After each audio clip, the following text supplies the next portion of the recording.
Meditando la Biblia en un año, con el pastor Alex Figueroa.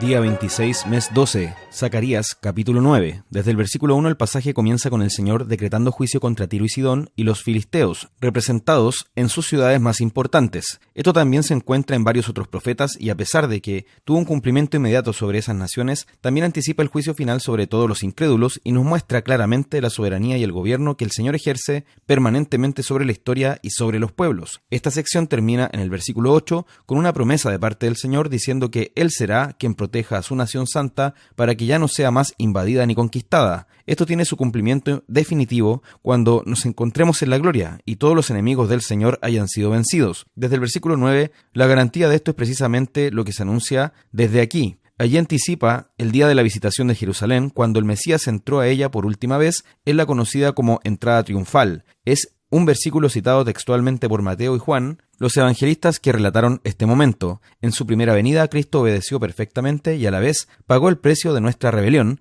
y con ello aseguró nuestra salvación para siempre. Nos dio la seguridad eterna, haciendo posible que se cumpla lo prometido en el versículo 8. Esa primera entrada triunfal no fue la definitiva, ya que allí quienes aclamaron al Mesías no lo hicieron de corazón sincero, sino que esperaban que Jesús cumpliera las expectativas que ellos tenían sobre el Mesías, es decir, que fuera un conquistador militar que instauraría un reino terrenal. Eso no era lo que Jesús vino a hacer y por lo mismo terminó siendo rechazado y crucificado dentro de esa misma semana, como estaba también profetizado que ocurriría. Pero como anuncia el capítulo 19 de Apocalipsis, nuestro Señor Jesús regresará en gloria para vencer sobre todos sus enemigos y manifestar su reino de manera definitiva. En el versículo 10 se habla de la paz que este Mesías trae con su reino, una que comienza entre los judíos pero que se extiende a todas las naciones. Cristo afirmó que su paz quedará entre sus discípulos cuando dijo: «La paz os dejo, mi paz os doy». Juan 14:27, y ciertamente ya comenzamos a disfrutar de esta paz, pero ella también se manifestará completamente una vez que Cristo termine de establecer su reino con su segunda venida. Finalmente, este capítulo 9 habla de la victoria que el Señor concederá a su pueblo sobre sus enemigos, salvándolos como a su rebaño, versículo 16, lo que causa una alegría perpetua en medio de los suyos, versículo 17. Es necesario que perseveremos en oración, pidiendo al Señor que Cristo venga y podamos ver su victoria y cómo este reino de justicia y paz perfecta se establece sobre el mundo que ahora vemos sometido al pecado y la muerte. Venga tu reino, hágase tu voluntad, como en el cielo, así también en la tierra. Esa debe ser nuestra oración. Salmo 145. Siendo David un rey, reconoce a Dios como rey sobre todas las cosas, un Dios que debe ser bendecido y alabado todos los días, porque es digno de suprema alabanza, exaltado sobre todo y pleno en perfecciones. Es un Dios que pese a ser supremo y enaltecido sobre todo, es clemente y misericordioso, no nos consume con su ira como merecemos por nuestro pecado, sino que demuestra su gracia abundantemente, derrama su bondad y muestra su misericordia en todas sus obras. La reacción del pueblo de Dios ante esto es meditar en las excelencias del Señor, alabarlo por su grandeza incomparable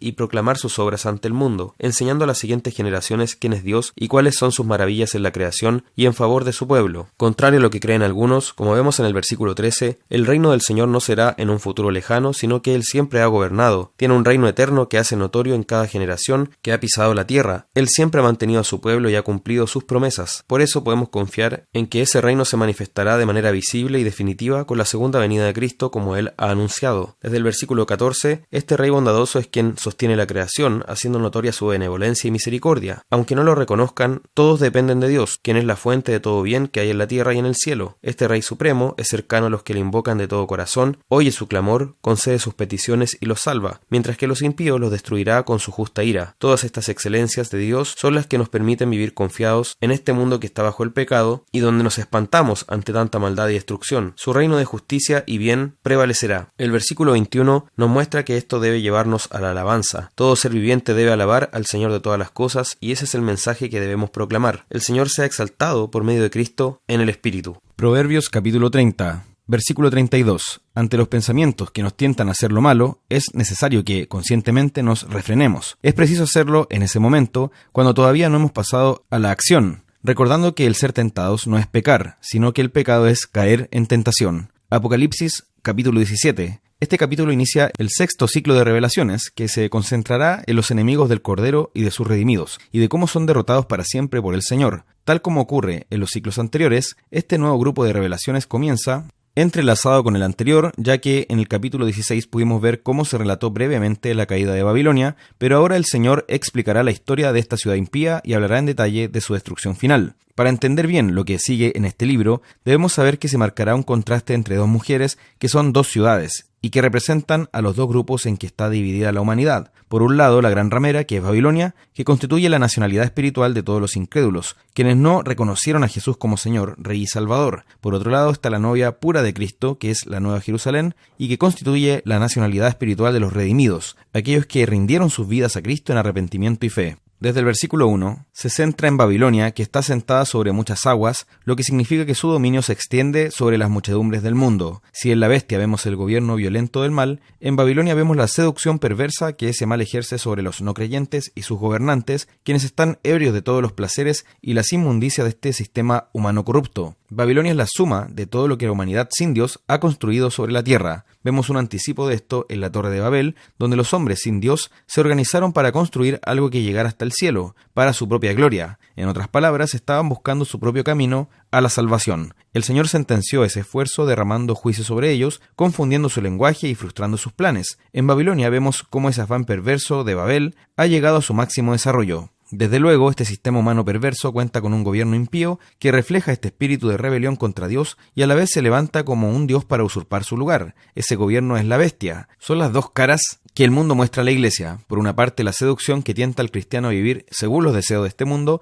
y por otra, la violencia y la brutalidad de la persecución por causa de Cristo. Por eso, esta ramera aparece en la visión ebria de la sangre de los santos. Cuando el mundo no puede tentarnos para seguir sus caminos, nos caerá encima con las garras de la persecución. El hecho de que Babilonia sea descrita como una ramera llena de lujos, nos habla de esa atracción perversa que ejerce. Quienes vivan para los deseos de su naturaleza de maldad, sucumbirán ante ella. La bestia es descrita diciendo que era y no es y está para subir, versículo 8. Eso contrasta con Dios, quien era, es y ha de venir. En el caso de la bestia, que era, significa que se ha podido apreciar desde que hay pecado en la tierra y a lo largo de toda la historia. Que no es implica que todo reino que se levanta con este espíritu termina siendo derrocado, y que está para subir se relaciona con que sigue surgiendo desde las cenizas y se levanta en otro gobierno malvado, pero que mantiene la esencia, que es el espíritu de rebelión al Señor y a su palabra. Los habitantes del mundo, que no son el pueblo de Dios, se asombran ante este resurgir de la bestia, ya que confían en los gobiernos humanos de una forma idolátrica, y esta especie de resurrección de la bestia será muy notoria cuando surja el gobierno del anticristo definitivo. Desde el versículo 9, las 7 cabezas de la bestia tienen un simbolismo doble. Por una parte se refieren a Roma,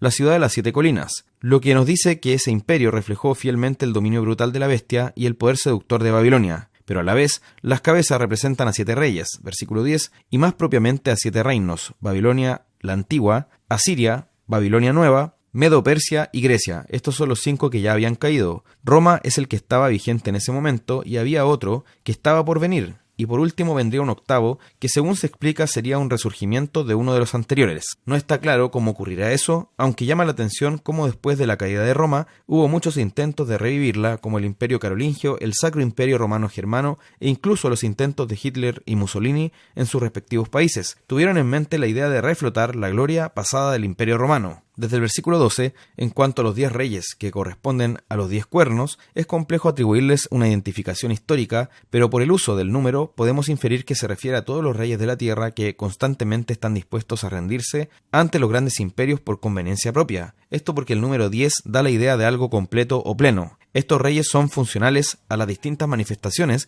que ha tenido la bestia en la historia, y cuando reine el anticristo final, todos los reyes de la tierra le entregarán el poder y la autoridad, y juntos se reunirán para pelear contra la iglesia, para perseguirla hasta la muerte, o lo que es lo mismo, para pelear contra el Cordero. Esto es lo que en el capítulo anterior se llamó Armagedón y que también es mencionado en el capítulo 20 cuando Satanás es soltado de su atadura por un momento final. Sin embargo, el Cordero los vencerá porque Él es el Señor de señores y Rey de reyes y los que están con Él son llamados y elegidos y fieles. Versículo 14. Bien podría decirse que este pasaje resume el mensaje de Apocalipsis. Desde el versículo 15, aquí también vemos una radiografía del poder humano corrupto que siempre termina devorándose a sí mismo. Versículo 16. Incluso cuando hay revoluciones, aquellos que prometían un nuevo mañana de justicia y paz terminan trayendo tiranía y opresión. esa misma que antes rechazaban, y acaban teniendo sangrientas disputas internas de poder. Por eso se dice que la revolución se come a sus hijos. Eso mismo vemos aquí. El mismo sistema corrupto y seductor que embriaga a los reyes y sus súbditos termina luego hastiándolos, y el sistema humano corrupto colapsa sobre sí mismo. Todo esto demuestra también el gobierno del Señor sobre las naciones, quien les da el pago de su rebelión y los confunde para frustrar sus planes perversos. Cuando decimos esto, no estamos pensando